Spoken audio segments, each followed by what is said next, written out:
में चल रहा है तिरंगे के नाम पर, और वो भारत की सत्तारूढ़ पार्टी चलवा रही है। और इस तिरंगे का जो सबसे बड़ा ऑर्डर दिया गया है वो एक बंगाल की कंपनी है जिसका मालिक है सलाउद्दीन नाम का एक मुसलमान। हर हिंदू के घर पर हमेशा भगवा ध्वज होना चाहिए। द लाइव टीवी, सच सबसे आगे। नमस्कार, मैं हूं रंजीत झा और आप देख रहे हैं द लाइव टीवी। इन दिनों देश भर में तिरंगा अभियान चलाया जा रहा है। घर घर में तिरंगा फहराए जाने की बात हो रही है। कई जगह पर तिरंगा यात्रा भी निकाला जा रहा है, जहां पर हंगामा भी देखा गया है। लेकिन इस बीच एक पाखंडी हिंदुओं के धर्म के ठेकेदार का वीडियो वायरल हो रहा है। एक महंत है जो खुद को हिंदुओं का ठेकेदार कहता है, लेकिन हिंदुओं को भर भर के गाली देता है। हम बात कर रहे हैं यति नरसिम्हानंद का, जिसने तिरंगे का ही बहिष्कार कर दिया है। यानी देश भर में जो तिरंगा अभियान चलाया जा रहा है उसे रोकने की बात कर रहा है, उसका बहिष्कार करने की बात लगातार वह कर रहा है। क्यों? ट्राई कलर का जो देश का राष्ट्र सम्मान है, राष्ट्र ध्वज है, उसके बहिष्कार की बात यति नरसिम्हानंद क्यों कर रहा है? एक वीडियो आप देखेंगे अभी हमारी स्क्रीन पर, जो सुनेंगे तो आप माथा पीट लेंगे कि यह हिंदुओं का भी दुश्मन है, मुसलमानों का भी दुश्मन है, यह इंसानियत का दुश्मन है। ऐसी आपत्तिजनक बातें बार बार करता है और फिर यति नरसिम्हानंद खुला क्यों घूमेगा? जरा इस वीडियो को सुनिएगा, इस पर यूएपीए एक्ट भी क्यों नहीं लगना चाहिए। एक बहुत बड़ा अभियान इस देश में चल रहा है तिरंगे के नाम पर, और वो भारत की सत्तारूढ़ पार्टी चलवा रही है। और इस तिरंगे का जो सबसे बड़ा ऑर्डर दिया गया है वो एक बंगाल की कंपनी है जिसका मालिक है सलाउद्दीन नाम का एक मुसलमान। उसको ये ऑर्डर दिया गया है। दुनिया के सबसे बड़े पाखंडी अगर कोई है तो वो हिंदू है। स्वामी, दुनिया के सबसे बड़े पाखंडी है तो हिंदू है। हिंदुओं के दलाल जो बात करते हैं वो मुसलमानों के आर्थिक बहिष्कार की बात करते हैं। नेता या संतों की बात नहीं कर रहा मैं, जो हिंदुओं के दलाल है। तो सुना आपने, यति नरसिम्हानंद क्यों इसका विरोध कर रहा है, बहिष्कार कर रहा है। द मुस्लिम न्यूज का एक ट्विटर हैंडल है, उस पर जो लिखा हुआ वो देखिए। अंग्रेजी में लिखा हुआ है, उसका मैं हिंदी आपको बता रहा हूं। यति नरसिम्हानंद के अनुसार ट्राई कलर कैंपेन का यानी तिरंगा अभियान का बहिष्कार किया जाना चाहिए, क्योंकि एक बार फिर इस आतंकी नरसिम्हानंद ने जहर उगला है और कहा है कि बीजेपी ने तिरंगे का कॉन्ट्रैक्ट जो है, तिरंगा बनाने का कॉन्ट्रैक्ट जो है वो बंगाल के किसी सलाउद्दीन को दे दिया है। इस कारण से इसका बहिष्कार होना चाहिए। तमाम हिंदुओं से वह अपील कर रहा है कि हर घर में इस तिरंगे का बहिष्कार कर दो। हैरानी की बात है कि आप इसमें भी धर्म ढूंढ रहे हैं, मजहब को देख रहे हैं, समुदाय को ढूंढ रहे हैं। ऐसी कौन सी ठेकेदारी जो इंसानियत का दुश्मन बना फिर रहा है? अब इसको देखिए कि अगला ट्वीट ही है द मुस्लिम न्यूज पर ही। इसमें पूछा गया है कि when will UAPA be imposed on this hated terrorist और is it mandatory to be a Muslim to apply for a UAPA. Delhi police से the Muslim news Twitter handle पर पूछा गया है कि यह जो घृणात्मक भाषण दे रहा है और लोगों से अपील कर रहा है, हिंदुओं से कह रहा है कि आप तिरंगे का ही बहिष्कार कर दीजिए। यानी प्रधानमंत्री मोदी और भाजपा ने जो अभियान चलाया है उसको ही ठेंगा दिखा दीजिए, उसको ही रोक दीजिए। यह क्यों, ऐसा क्यों कहा गया है? यह राष्ट्रद्रोह नहीं है क्या? यह कि आतंकी गतिविधि जैसा नहीं है कि आप देश के खिलाफ जाकर बोल रहे हैं? द मुस्लिम न्यूज ने यह पूछा है कि क्या यूएपीए लगाने के लिए सिर्फ मुसलमान होना जरूरी है? मुस्लिम नहीं होगा, अगर वो हिंदू होगा, अगर वो इस तरह का पाखंडी महंत होगा तो उस पर आप यूएपीए नहीं लगाएंगे? जरा सुनिए इस वीडियो को, यति नरसिम्हानंद क्या कह रहा है। हर हिंदू के घर पर हमेशा भगवा ध्वज होना चाहिए। ये कहते हैं कि तिरंगे में भगवा रंग हिंदुओं का और हरा रंग मुसलमानों का, सफेद रंग ईसाइयों का। हमें हरे की जरूरत क्या है? तो अपने घरों पर हमें हरा रंग लगाने की जरूरत क्या है? केवल भगवा रंग का झंडा अपने घरों पर लगाओ। और अगर तिरंगा लगाने की इतनी खाज है तो पुराने तिरंगे ढूंढ लेना, उसे लहराना, लेकिन ये धोखा अपने बच्चों से कभी मत करना।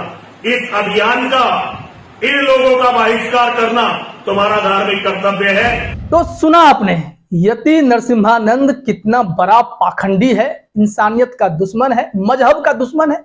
मुसलमानों के खिलाफ ऐसी कट्टरता जिसे देखेंगे तो आपको लगेगा कि हम किस पाखंडी को भगवा के रूप में देख रहे हैं, या भगवाधारी है या फिर खुद ही एक आतंकवादी से कम नहीं है। बार बार ऐसी बयानबाजी इसने की है जो हमेशा देश को, धर्म को अपमानित करता रहा है। एक और भी मामला सामने आया था 17 अप्रैल 2022 को, जनसत्ता का स्क्रीनशॉट अभी आप देख रहे होंगे। इसमें नरसिम्हानंद ने एक जहरीला बयान और दिया था और इस वक्त इसने कहा था कि हिंदुओं को हथियार उठा लेना चाहिए, मुसलमानों का नरसंहार कर देना चाहिए। इस तरह की बयानबाजी वो किसी धार्मिक सम्मेलन में जाके करता है, वो भी तब जब वह हेट स्पीच मामले में, हरिद्वार वाले मामले में जमानत पर रिहा होकर फिर धार्मिक सम्मेलन में भाग लेता है और इस तरह की विवादित टिप्पणी करता है। यह यही नहीं थमने वाला है। अरे एक और जहां पर तिरंगे की बात हो रही है, आप उस तिरंगे का बहिष्कार कर रहे हैं। किस कारण से कर रहे हैं? क्योंकि तिरंगे में 3 कलर है, तीनों कलर का नरसिम्हानंद के हिसाब से अलग अलग मतलब है। एक हिंदू का है, एक मुसलमान का है, एक ईसाई का है, मतलब जो मर्जी आए कुछ भी बोल दीजिए और इस तरह की टिप्पणी करके आप पूरे देश को अपमानित कीजिए। मुसलमान समुदाय को आप अपमानित कर रहे हैं कि सलाउद्दीन को ठेका दिया गया काम करने का, इसलिए तिरंगे का बहिष्कार होना चाहिए। हिंदुओं को आप दलाल कह रहे हैं। समझ में नहीं आता है कि किस स्तर की टिप्पणी यहां पर यति नरसिम्हानंद करते नजर आ रहे हैं। अब दूसरी बात देखिए, इनका जो इतिहास है काफी विवादित है, काफी, जिसके बारे में एक एक बातें जो है हमेशा सुर्खियों में बनी रहती हैं। एक और न्यूज है, एबीपी का एक स्क्रीनशॉट अभी आप देखिए, कैसे महात्मा गांधी पर विवादित टिप्पणी यति नरसिम्हानंद ने की थी। उसका भी जो अंश है वो मैं अंश उस वीडियो का आपको स्टेटमेंट के रूप में बताता हूं कि क्या इसने कहा था। उस वीडियो में महंत ने महात्मा गांधी राष्ट्रपिता के लिए बेहद ही अभद्र भाषा का प्रयोग किया। टिप्पणी के जरिए महात्मा गांधी को हिंदू विरोधी साबित करने की पुरजोर कोशिश की। वीडियो में यति नरसिम्हानंद कह रहे थे कि महात्मा गांधी के कारण ही संत और महात्मा आज जेल जाने के लिए मजबूर हैं। इतना ही नहीं, उन्होंने वीडियो में यह तक कह दिया कि महात्मा गांधी अंग्रेजों का दलाल था। साथ ही उनको लेकर महिलाओं के लिए ही बेहद अभद्र टिप्पणी की। ये है यति नरसिम्हानंद का भगवा चोली में पाखंडी घिनौना रूप, जो घृणा फैलाता है, सिर्फ इसकी खेती करके अपने आप को जिंदा रखे हुए है, बार बार देश को, समुदाय को अपमानित करता है। यह इसका एकमात्र लक्ष्य दिखाई पड़ता है। आप देखेंगे कि सिर्फ महात्मा गांधी ही नहीं, मोहम्मद पैगंबर पर भी विवादित टिप्पणी कर बैठा। इसने मोहम्मद पैगंबर पर जो टिप्पणी कर दी थी वो हैरान करने वाली थी। बीबीसी की यह रिपोर्ट आप देख सकते हैं, स्क्रीनशॉट है हमारे स्क्रीन पर, आप देख सकते हैं कि कैसे इस पर हेडलाइन भी है कि मोहम्मद पैगंबर पर ही इसने विवादित टिप्पणी कर दी। इतना ही नहीं, कई दफे जब भी इसको मौका मिला है औरतों को भर भर के इसने गालियां दे दी हैं, औरतों का अपमान किया है और यहां भी इसका मन नहीं भरा तो फिर इसने कई जगह पर हंगामे किए हैं, मारपीट करने पर उतारू हो गया। ये संत महात्मा का कोई ऐसा रूप होता है क्या कि कोई संत महात्मा भगवाधारी बन के, साधु महात्मा बन करके जहर उगले, लोगों को भड़काए? ये भड़काऊ भाषण देने वालों को तो सरकार एक बार में खोज के गिरफ्तार कर लेती है। फिर यति नरसिम्हानंद पर यूएपी एक्ट क्यों नहीं लगना चाहिए? राष्ट्रद्रोह का मामला क्यों नहीं होना चाहिए? आखिर ये है कौन? इसके पीछे कौन है? कौन इसको सुरक्षा देता है?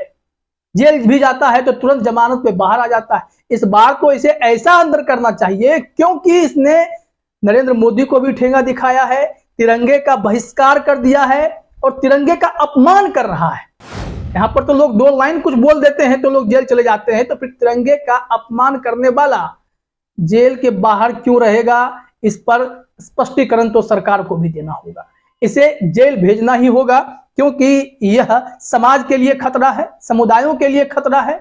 किसी मजहब को दूसरे मजहब के प्रति भड़काने वाला यह शख्स किसी न किसी रूप में इस देश के लिए किसी आतंकवादी से तो कम नहीं है, क्योंकि ऐसी टिप्पणी करके आप लोगों को भड़का रहे हैं, आतंक फैलाने की कोशिश कर रहे हैं, हिंदुओं को भड़काते हैं कि हथियार उठा लीजिए। तो इस यति नरसिम्हानंद की जो कहानी है बेहद ही शर्मनाक है। अब जो ताजा वीडियो सामने आया है वो भी हैरान करने वाला है, क्योंकि एक मुस्लिम को यह काम दिया गया है तो आप इसका विरोध कर रहे हैं और कह रहे हैं घर घर में कोई तिरंगा नहीं फहराएगा। लानत है ऐसे महंत पर, क्योंकि यह पाखंड है, इससे ज्यादा कुछ नहीं। फिलहाल इस वीडियो में इतना ही। आप सभी का हमसे जुड़ने के लिए बहुत बहुत धन्यवाद। द लाइव टीवी, सच सबसे आगे।